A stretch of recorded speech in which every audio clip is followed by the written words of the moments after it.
For my Kilachand project, I created a 45-minute documentary focused on the farmland preservation program and the development.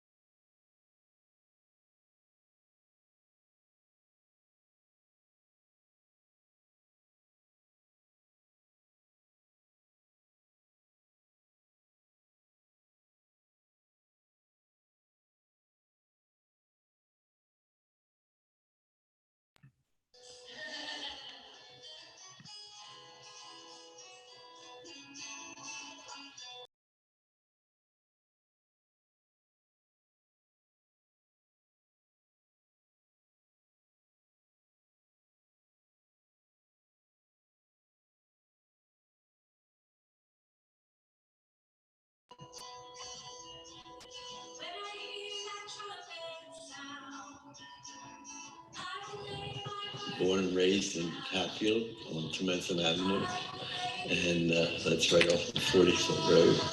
We had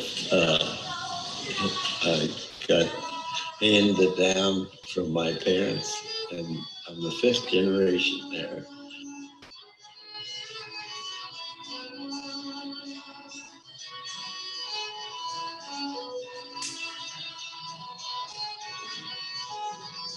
My family's been in Satterton for as long as I remember.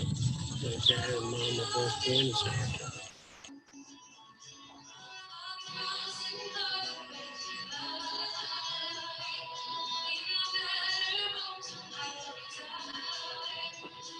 I chose a documentary as the medium for my work in order to paint a picture of community feelings towards development in the area, the loss of culture that comes inherently with the loss of farmland, and local residents' perceptions of the farmland preservation program, with the goal of identifying potential improvements for local governments to pursue. This area is unique based on its high concentration of Mennonite residents and a history of meatpacking plants that characterized industry in the area for many years. The Mennonite religion falls under the category of Anabaptism and holds similarities to Quakerism. One of these major similarities is a focus on pacifism.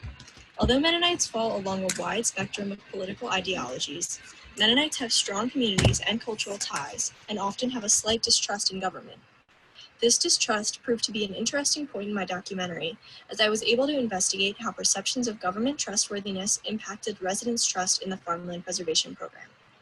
Despite these features, I believe the conflict faced by long-term residents regarding balancing development and preservation is a conflict faced by millions of individuals worldwide, and my documentary seeks to explore this idea through a particular case study. These interviews prove to be a very effective way of learning how people are feeling, in general, about land changes. I purposefully selected interviewees with a generations-deep connection to the area. Versions of agricultural easements, like the ones discussed in my project, exist across the U.S. Landowners choose to conserve their land for a variety of reasons, but the most popular reason is likely to retain family farmland for generations to come. In the 2 counties discussed in my documentary, Montgomery and Bucks counties, owners of agricultural land have 2 primary conservation options. These options are full and partial preservation. Partial preservation consists of a tax break based on the fact that, as long as they promise the property will remain a farm, owners are not required to pay high taxes on the property that would be required of an open lot that has the potential to be developed for housing or commerce. Partial preservation is not, however, permanent. In the event that a landowner decides to sell their land to developers, they must complete back pay for the taxes they were previously exempt. In contrast, full preservation is a permanent action that provides landowners with both a tax break and a one-time payment provided by the Agricultural Preservation Board to compensate the owners for the loss of the development rights to their land. This program is especially important in areas close to metropolitan areas, where residents are attached to the culture of their region. In spite of its importance, there are flaws associated with this program. My documentary focuses around 3 key points. These points were compiled through extracting common ideas from the over 20 individuals that I interviewed throughout this process. The primary issues that were revealed in reference to the farmland preservation program were found in the lack of clear communication and messaging used to promote the program. Because there are monetary limits to the amount of farmland that can be preserved, and these constraints differ county to county, both agricultural preservation boards I spoke with stated that they do not currently participate in advertising of any kind. This is evident in the fact that regardless of whether or not individuals were directly involved in the program or not, many community members admitted that they had a lack of understanding about the purpose of the preservation program in general. Additionally, I learned from a specific case study that there are preservation options being used across the country that are not presented as an option to landowners in this region, despite the fact that implementation of these policies could increase the effectiveness of the program. The conservation device in question is known as a Transfer of Development Rights Scheme, or a TDR.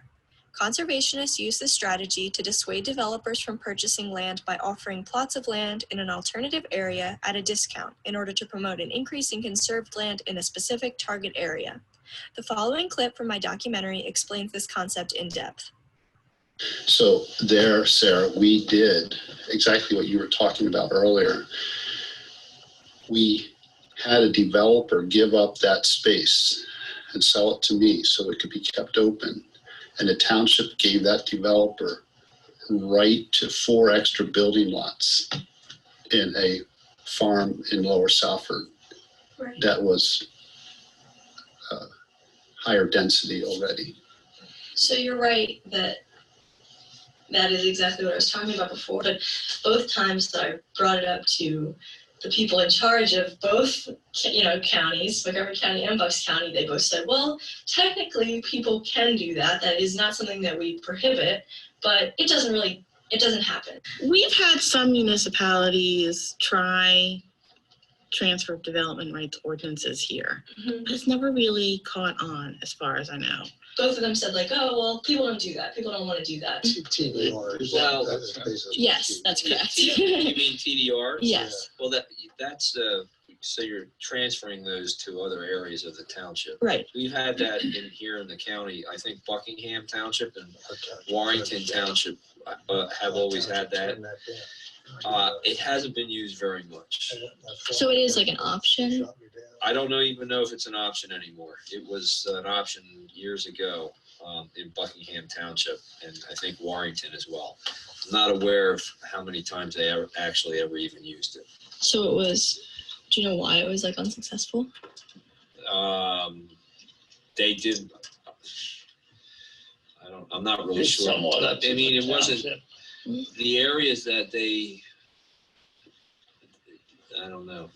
They're always going to have people that don't want development next to them. Right.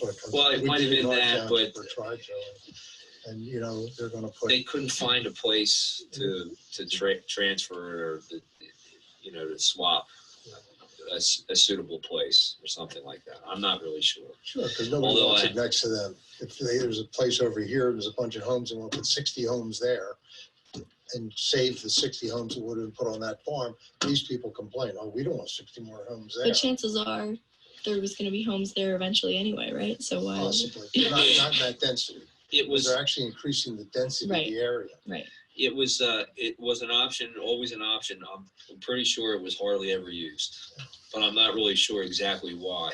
It just didn't work out. Thank you. And I can't figure out why, and it might just be that you had to come up with it yourself. It seems like they wanted to tell you no, but you had to kind of figure out that would be an idea, and they're not presenting it as an option, really. The second primary topic focuses on general changes that individuals have experienced over time in this area in terms of industry and development. They touched on a profound shift from an identity once rooted in industries, such as meatpacking, to a bedroom community, and many seemed regretful of this change.